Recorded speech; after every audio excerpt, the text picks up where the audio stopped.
하나님이 이 모든 말씀으로 말씀하여 이르시되 나는 너를 애굽 땅 종되었던 집에서 인도하여 낸 네 하나님 여호와니라. 너는 나 외에는 다른 신들을 네게 두지 말라. 너를 위하여 새긴 우상을 만들지 말고 또 위로 하늘에 있는 것이나 아래로 땅에 있는 것이나 땅 아래 물속에 있는 것에 어떤 형상도 만들지 말며 그것들에게 절하지 말며 그것들을 섬기지 말라. 나 내 하나님 여호와는 질투하는 하나님인즉 나를 미워하는 자의 죄를 갚되 아버지로부터 아들에게로 3, 4대까지 이르게 하거니와 나를 사랑하고 내 계명을 지키는 자에게는 1000대까지 은혜를 베푸느니라. 너는 내 하나님 여호와의 이름을 망령되게 부르지 말라. 여호와는 그의 이름을 망령되게 부르는 자를 죄 없다 하지 아니하리라. 안식일을 기억하여 거룩하게 지키라. 엿새 동안은 힘써 내 모든 일을 행할 것이나 일곱째 날은 내 하나님 여호와의 안식일인즉 너나 내 아들이나 네 딸이나 네 남종이나 네 여종이나 네 가축이나 네 문 안에 머무는 객이라도 아무 일도 하지 말라. 이는 엿새 동안에 나 여호와가 하늘과 땅과 바다와 그 가운데 모든 것을 만들고 일곱째 날에 쉬었음이라.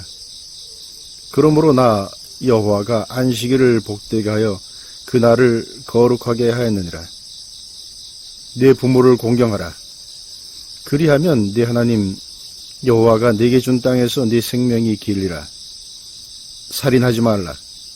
간음하지 말라. 도둑질하지 말라. 네 이웃에 대하여 거짓 증거하지 말라. 네 이웃의 집을 탐내지 말라. 네 이웃의 아내나 그의 남종이나 그의 여종이나 그의 소나 그의 낙이나 무릇 내 이웃의 소유를 탐내지 말라. 출애굽기 20장 1절에서부터 17절에 나오는 십계명의 말씀입니다. 십계명은 크게 하나님께 대한 것과 사람들에 대한 것으로 나눌 수 있죠.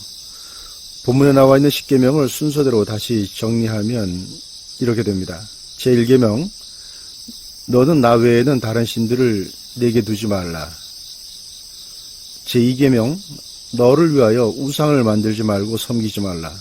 4절에서 6절까지의 말씀이죠. 제3계명, 여호와의 이름을 망령되게 부르지 말라.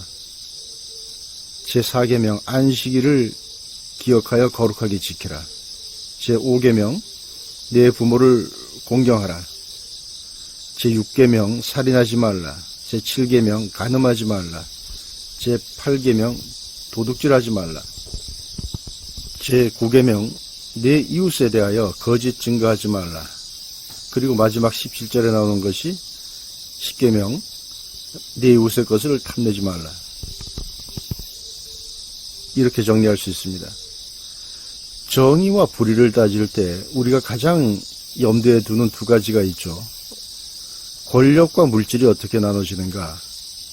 이 두 가지가 공정하게 배분되지 않고 나아가서 이것들을 얻고 그것을 유지하고 하는 그 과정이 누구에게나 실질적으로 균등한 기회로 다가오지 않을 때 우리는 그것을 불의다 그렇게 얘기합니다. 사회의 많은 투쟁과 갈등, 역사가 보여주는 것들은 불의, 정의 이런 것들을 나누는 기준이 바로 권력과 물질에 있다라고 하는 것을 보여줍니다.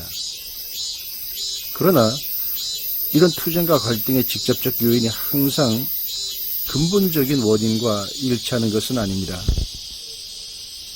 교통사고로 사망한 사람의 사망진단서에 직접 사인을 과다출혈 이렇게 써놓을 수도 있습니다. 또 심정지 이렇게 이제 써놓기도 하죠. 물론 심정지가 되었고 과다출혈이 되었기 때문에 이것이 죽음이라는 결과에 가장 인접해 있는 것은 맞죠. 그렇지만 근본적인 원인은 외부 충격이라고 하는 교통사고라고 하는 것이죠. 그런 사고가 없다 그러면 출혈도 없을 것이고 심정지도 없었을 것이죠. 직접적인 죽음의 원인인 과다출혈, 심정지만을 죽음의 원인으로 보는 것은 사실상 넌센스입니다. 대부분의 사람들은 누가 교통사고로 죽었다고 하면 그 교통사고가 원인이었다고 생각하지, 그 사고로 인해서 신체의 어떤 구조와 기능에 이상이 왔고 그것이 정지되고 그 작동이 안 되어서 결국 죽었다, 이렇게 생각하지 않습니다. 우리가 예방하고 피해야 할 것은 과다출혈이 아니고 교통사고죠.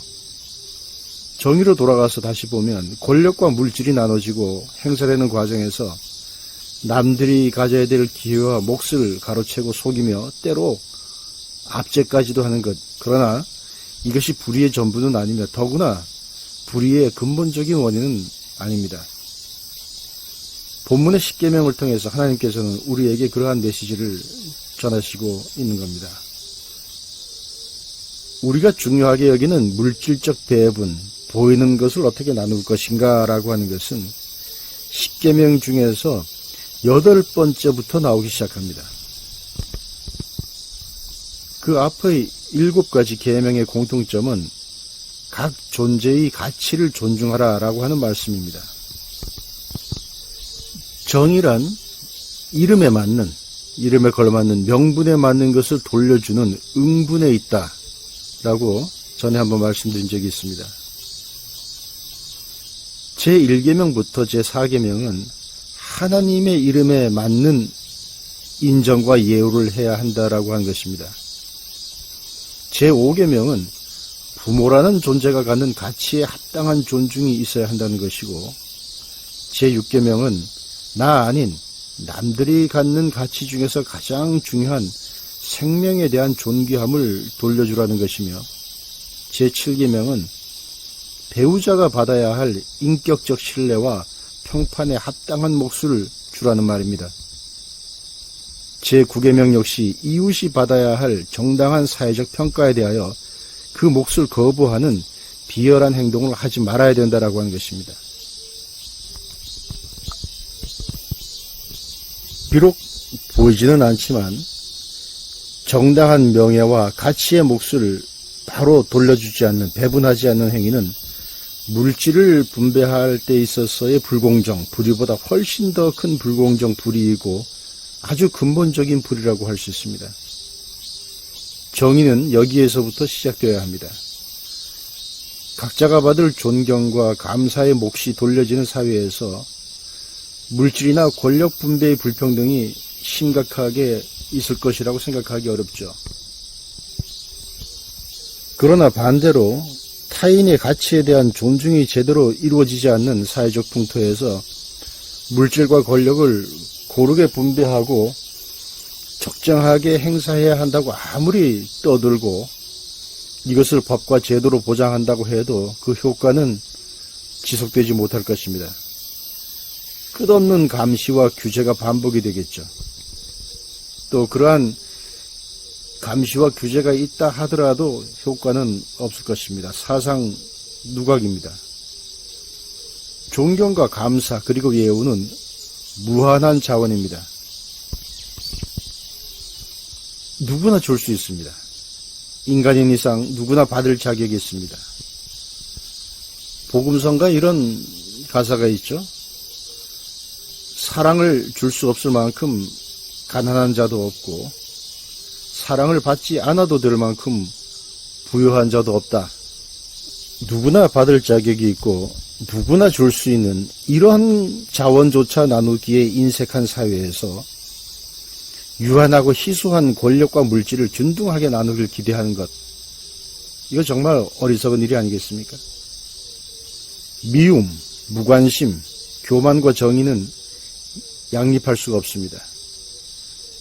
정의를 구현한다면서 눈에 보이는 가시적인 부의 분배 원칙에만 초점을 맞추는 행위는 마치 사람들에게 교통사고 예방 캠페인을 하는 대신에 과다출혈 방지법을 홍보하는 것과 마찬가지입니다. 만일 우리 눈에 보이지 않는 비가시적 존재에 대한 정당한 몫의 분배의 배분이 정의의 출발이라고 하는 결론에 동의한다면 그 가장 최상위에 있는 하나님께 대한 우리의 경외야말로 정의의 뿌리 중에 뿌리라고 하는 점 역시 쉽게 납득할 수 있을 겁니다. 우리가 비물질적이며 비가시적인 존재에 대하여 그만한 가치를 인정하고 존중의 목소리를 돌려주는 이유는 그러한 가치가 우리와는 다른 초월적 존재로부터 부여되었다는 사실을 수긍하기 때문입니다. 만일 그렇지 않다면 모든 가치라고 하는 것은 상대화되고 몫을 부여하는 일은 우리의 변덕스러움과 편의에 따라서 좌우될 것입니다. 결국 정의는 무엇인가? 그것은 하나님의 몫을 하나님께 돌려드리는 것에서부터 시작된다는 것입니다. 하나님의 몫을 하나님께 돌려드리지 않음으로 인해서 불의가 시작되었듯이 말입니다. 하나님의 몫을 하나님께 돌려드린다고 해서 우리의 삶이 종교적 교리에 얽매인다고 생각할 필요는 없습니다. 오히려 하나님의 몫을 돌려드림으로 인해 정의가 실현되고 인간다움의 가치가 구현됩니다. 안식일에 관한 계명을 예로 한번 볼까요? 안식일에 관한 제4계명은 하나님을 기억하는 날이기도 하지만 실제로는 우리 모두를 위한 것입니다. 그날에는 종들은 물론이고 심지어 모든 가축까지 이방인까지 휴식을 취하도록 되어 있습니다. 이 출애굽기가 쓰여졌던 그 당시에 어떤 상전이나 고용주가 아무리 자비롭더라도 일주일에 한 번 이렇게 규칙적으로 휴식을 줄 수 있었으리라 상상하기는 어렵습니다. 노동법을 통해서 근로자들에게 일정한 휴식이 권리로 부여된 것은 동서양을 막론하고 한 세기 남짓할 뿐입니다. 십계명 중 순수하게 하나님 당신을 위한 것은 3개에 불과합니다. 나머지 계명들은 따지고 보면 우리 인간 자신을 위해서 주어진 것입니다.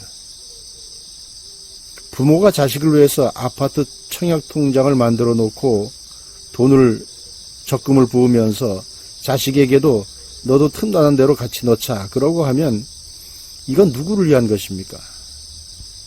십계명 준수의 1차적인 수혜자는 바로 우리 인간인 것입니다. 한번 생각해 보죠. 사회 구성원들이 모두 십계명을 완벽하게 지키는 사회에서 우리가 뭘 더 불의가 있다고 탄식을 하겠습니까? 어떤 불공정에 대해서 불만을 늘어놓겠습니까? 더 갈망해야 될 정의가 어떤 것인지 상상하기 어렵습니다. 그래서 예수님은 마태복음 11장 29절에서 30절에서 이렇게 말씀하시죠. 수고하고 무거운 짐진 자들아, 다 내게로 오라. 내가 너희를 쉬게 하리라. 나는 마음이 온유하고 겸손하니 나의 멍에를 메고 내게 배우라. 그리하면 너희 마음이 쉼을 얻으리니 이는 내 멍에는 쉽고 내 짐은 가벼움이라. 하나님의 멍에는 정의와 사랑의 가닥으로 꼬아졌다는 걸 그분께서는 아셨기 때문입니다.